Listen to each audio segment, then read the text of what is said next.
my name is Megan. I'm agency director at Hurrdat Marketing. I'm really excited for today's topic, a topic near and dear to my heart, local SEO or local search. So welcome. I have two awesome guests, Alexi and Ross from our team. Ross, tell me, what do you do at Hurrdat? Hi, well, I'm Ross. I'm the SEO director at Hurrdat, and I oversee the SEO teams and LSO teams, so local search teams.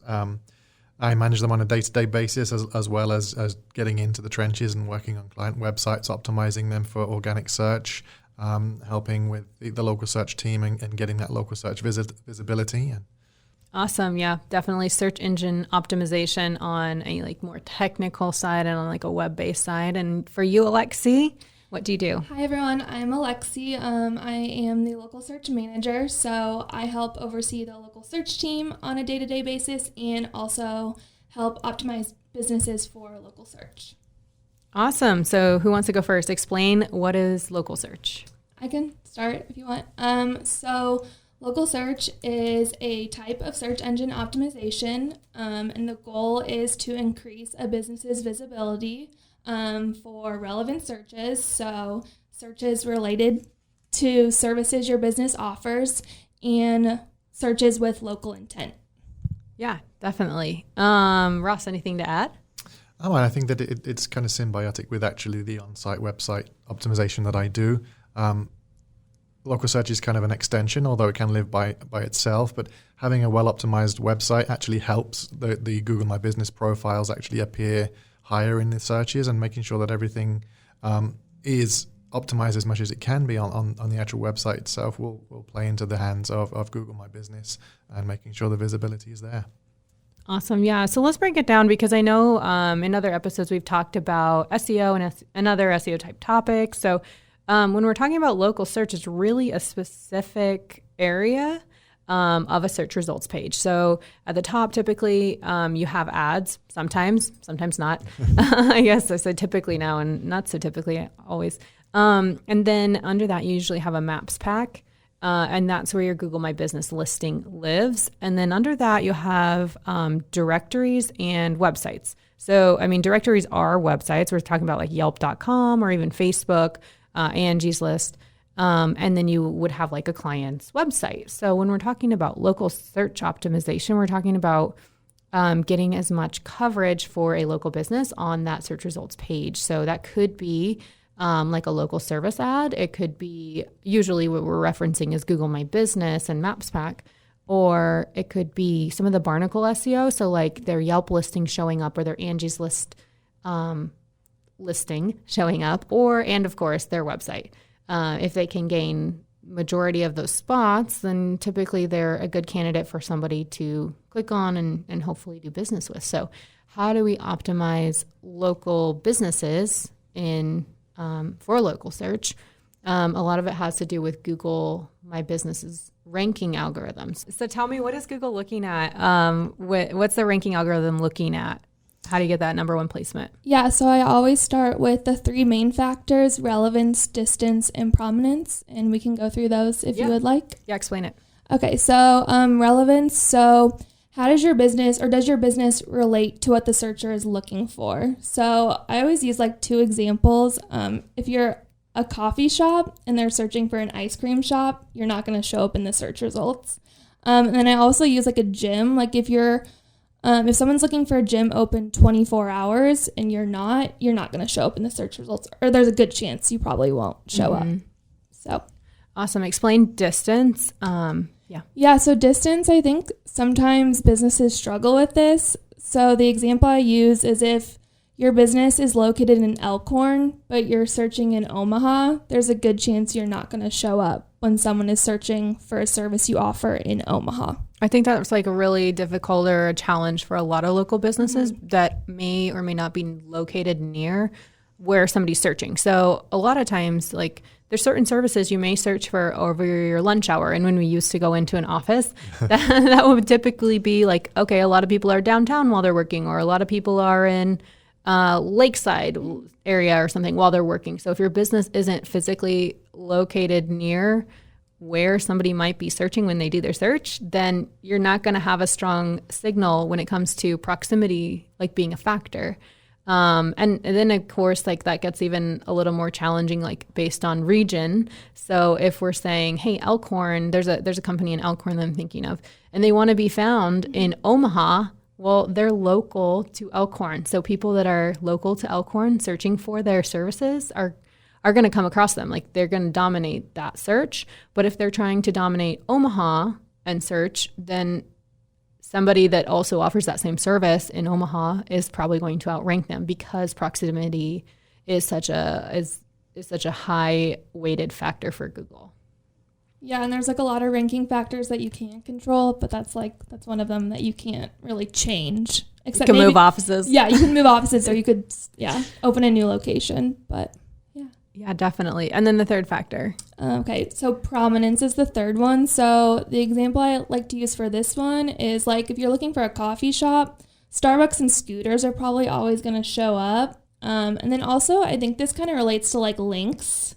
Mm-hmm. And I don't know, Ross can probably explain that a little bit better than me, but yeah. So prominence being that how well known your business is. Exactly. And so Starbucks and scooters have invested a lot in their brand and like putting a shop on every single corner so that you know their brand really well.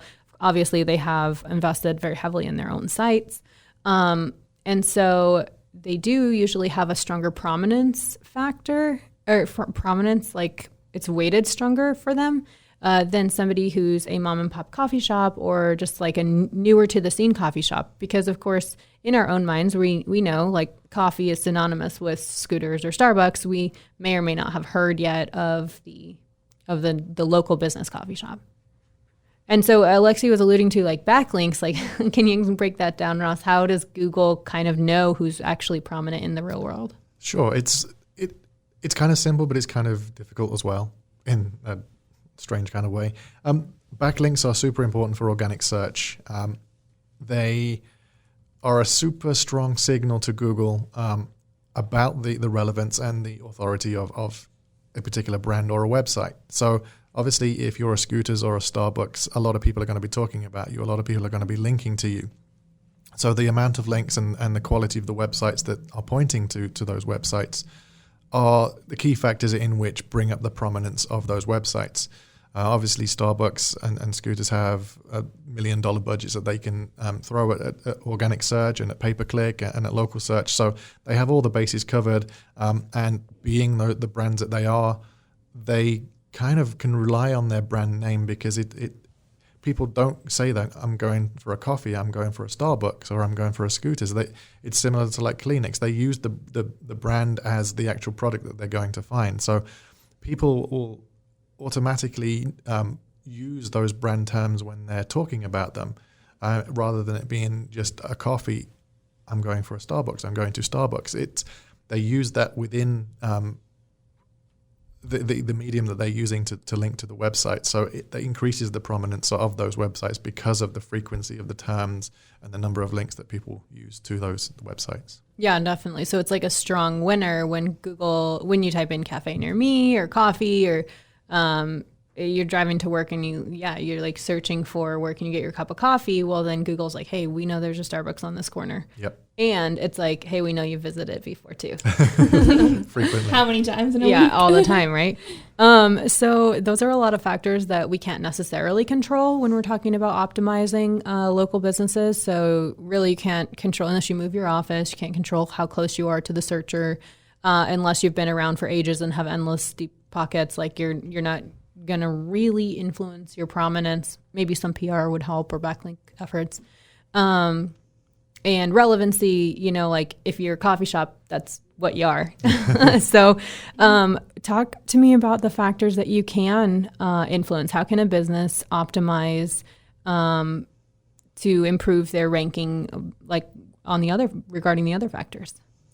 Yeah, so the first one that comes to mind, and I feel like it relates to relevance and you can control this, is your primary category and your additional categories. So if you aren't using the correct primary category when someone is searching for the main service that you offer, you're not going to show up. And then obviously your additional categories are very important as well.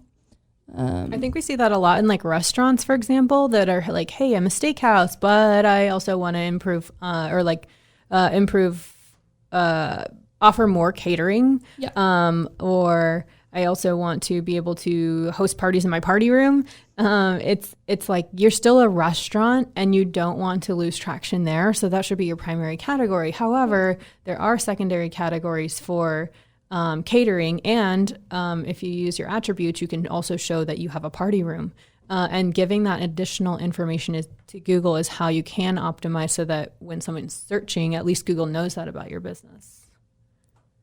What, besides categories, what are some of the other attributes or features and things that someone could use?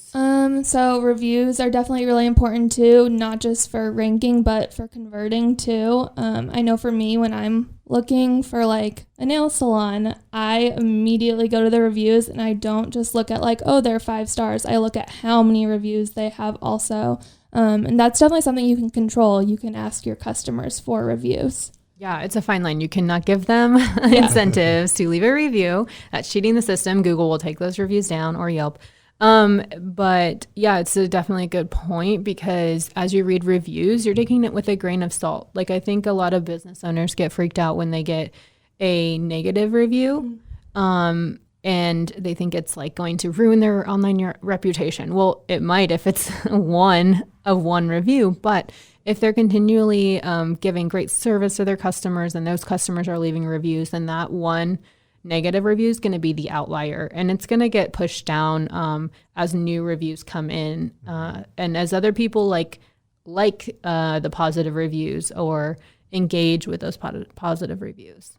Well, even if it is a negative review, it's an opportunity for you to communicate with that customer.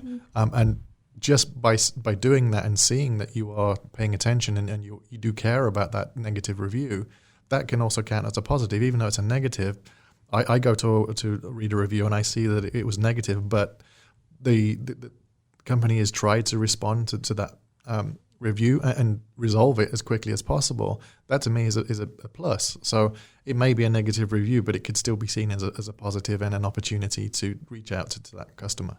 Yeah, that's a great point. And Google is definitely favoring these reviews, like favoring reviews signal in general. I think it's been one of the most increased weighted factors. Yeah, so it's like number 2 after GMB now. Yeah, like so fill out your GMB listing and then approach your, like, have a strategy in place to continue to generate new reviews and respond to reviews.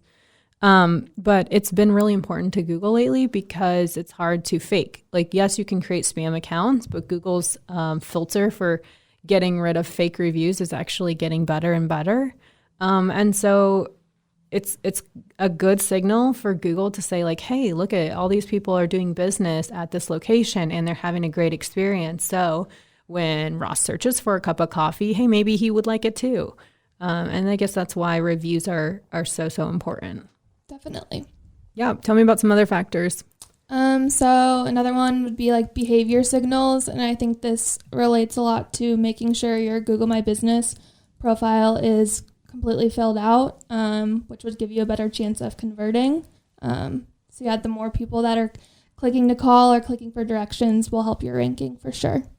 Yeah, I think that's one of my takeaways too from what I've seen over 2020 moving into 2021 predictions is that you must complete your GMB profile. Google continually gives us new options and new features to optimize with. In the last year, they've rolled out like, hey, you can add a Zoom link. So you can do, I don't think it works all the time. So, but you can add a link to do a virtual meeting. Of course, you can do booking or reservations or products and services came out. I feel like it was like almost 2 years ago now. Yep. So Google's really making it so that it's the zero click, the zero is a new homepage. And if you're a local business, you may or may not need, if you're a customer looking for that local business, you may or may not need to go to their website. And we've talked to clients that are like, hey, my website traffic's down. We're like, yeah, but your Google My Business and traffic is way up. Yep. And it's because they're getting those clicks, calls, directions, those questions answered before even having to click to the website. You can read, yep, that's what they have. That's where I want to go. Check out a menu, book a reservation, and drive without clicking on their website. So the opening times is one of the key things that I look at on a Google My Business profile. It's one of the key things that I always check because is it open? what time did they close? How long have I got to get there? Well, and tell me how COVID's changed things. I mean, really, Yeah, like messaging, using the Google Google My Business messaging platform to get that message out there about the measures that you're taking for COVID safety has been key to a lot of our clients. Getting that message out there, keeping it as up to date as possible has been key, and having that visibility on the profile itself, on the knowledge graphs, saying that we're open, but we're only open during these shorter hours, or we're offering curbside service, or it's you can come in and collect, but you can't come in and sit down and eat at the restaurant or something like that. It's been very important to have that feature available so that we can get that message out to the clients and the customers. Yeah, and that's everything from like a checkbox, like saying, yes, I offer curbside or delivery, to utilizing the Google My Business like featured message to explain like what COVID precautions you're taking, to doing like the Google My Business post and saying like, oh, wait, actually we have Mother's Day specials and here's how to do it. Like, I think it's just utilizing as many Google My Business features as you can so that Google has that information about your business. Yeah, and being vigilant, because of that you can have Q&As asked and questions asked, and making sure that you're available to respond to those. It's key that you have somebody with eyes on it all the time, because people are asking questions, and if you're not responding to those, it can be seen as negative. And certainly, if you're not answering questions, then it's not going to be a very good customer experience. Yeah, and that also gives you insight really into like what customers don't know about your business and how you can help answer that, whether that's on your website or training your staff, or like just responding to it in Google My Business.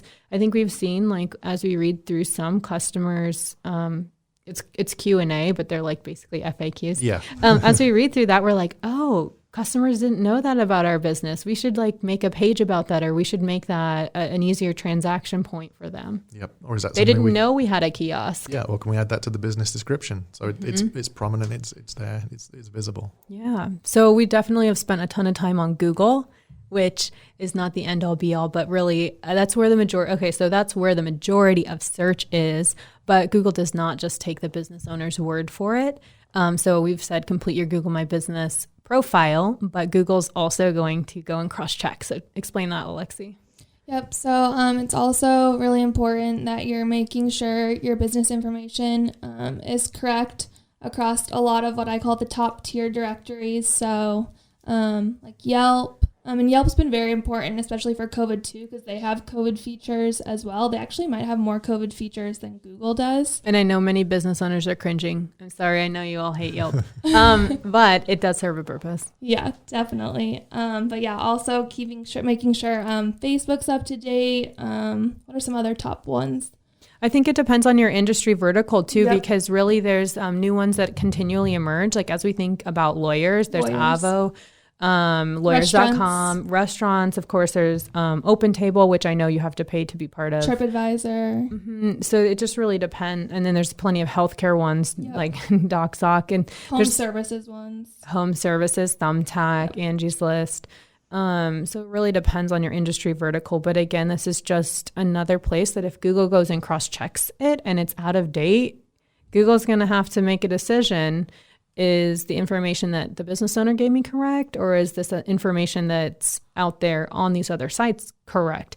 And what you don't want to have happen is that you fed it your correct business hours for COVID, but your old business hours are out there on these other sites, and Google reverts it back, and now you have angry customers that are stopping by when you're not even open.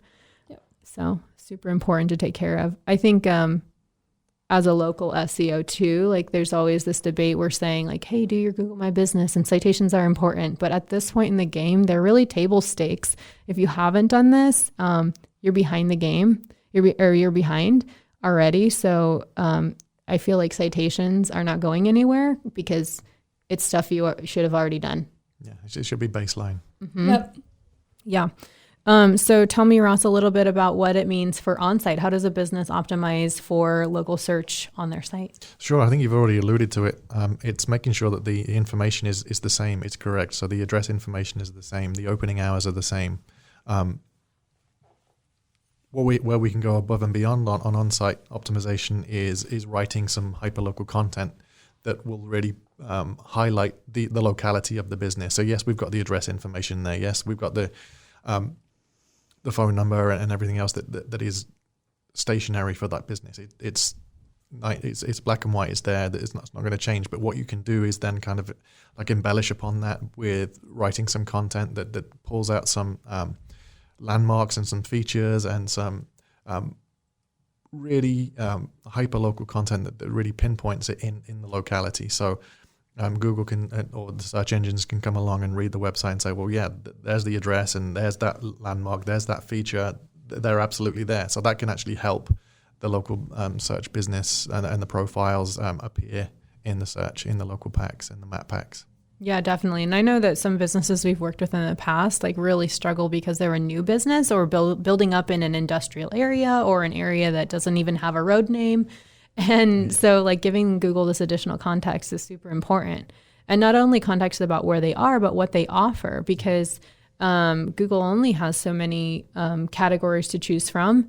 Or boxes to check about amenities. So if you can give Google even more information about what you do, what you offer, it's again crawled and shown in a result if that's what somebody's looking for. Yeah, and without geeking out too much, we can put some certain code on the website in schema format that actually tells the search engines, this is a local business, this is the offerings that it has, these are the opening hours, these are the products that it actually serves. And that's just in a bite-sized chunk of code that sits behind the website. So we can optimize the pages themselves with some great content that's hyper-local, but we can also give Google the exact code that it wants for us to highlight that is a local business, what it offers, the times it's open, etc.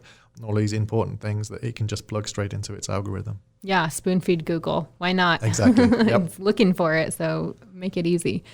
So we've covered Google My Business, your listing, we've covered your site, we've covered directories and the local search ecosystem. I think the one thing that comes to mind that's also important now is user generated content. So a lot of what Google's looking at too, because again, it's hard to spam or fake, is, so you mentioned reviews, we've talked about FAQs, like other people interacting with your business, but also photos. I think that can go a long way for businesses.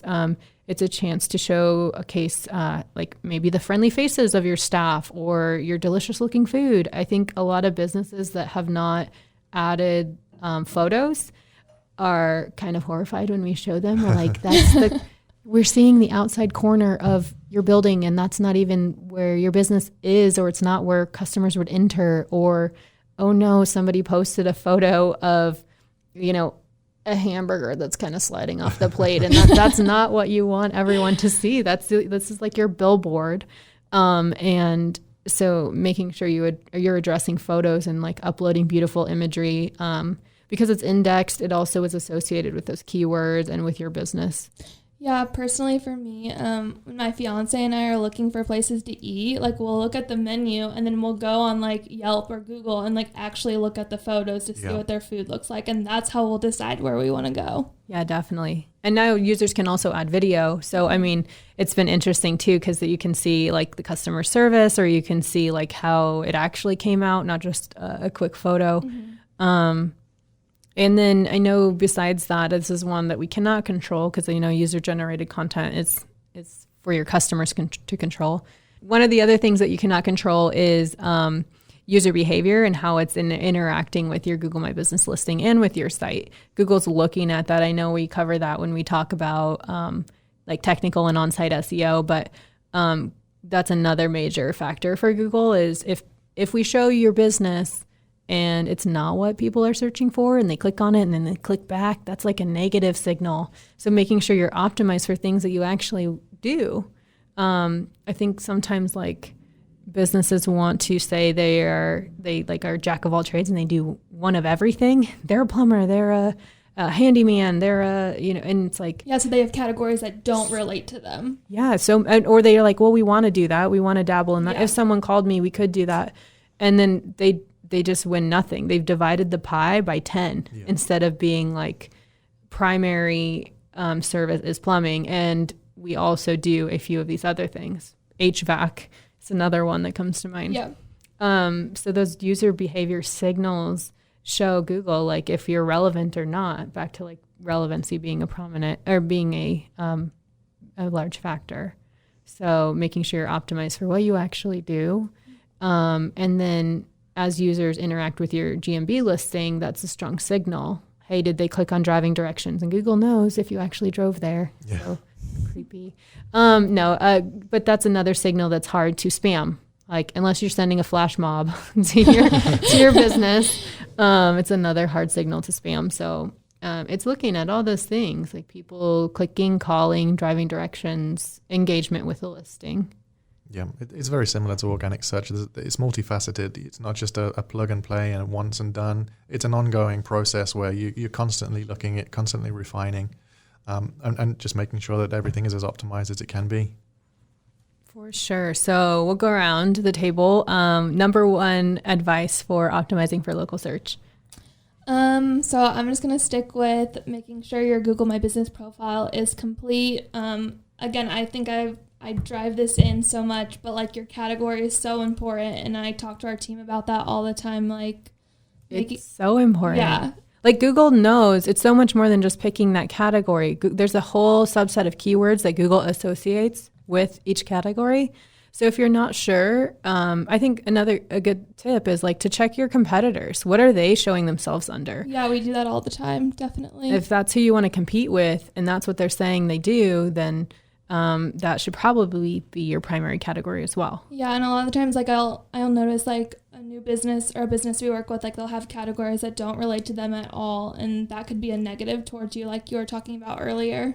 So yeah, category is huge, but also just making sure your profile is complete. So definitely. What about you, Ross? Name, address, and phone number. Making sure that that's the same everywhere. Consistency is key. Consistency is key. Yes. Agreed. Yeah, because I mean, Google can figure it out, but why would you leave it?